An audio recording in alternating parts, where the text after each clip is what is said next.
سلام و درود خدمت دوستان عزیزم، وقتتان بخیر.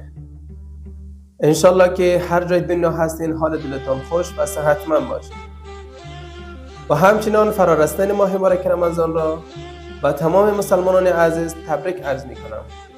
امیدوارم این ماه پر از خیر و برکت برای همتان باشد. من محمد شریفی هستم، علاقه‌مند به دکلمه و شعرخوانی.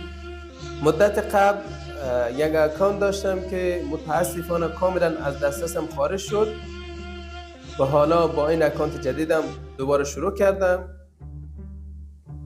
وقتی ویدیوهایم را منتشر کردم چند تا اخطار دریافت شد و هنوز مطمئن نیستم این مشکل را چطور برطرف کنم و اگر شما تجربه یا راه حل دارید لطفاً در کامنت ها به من کمک کنید و اگر از دکلمه و شعرهایم خوشتان می آید لطفاً حمایتم کنید، فالو کنید و ویدیوها را به اشتراک بگذارید.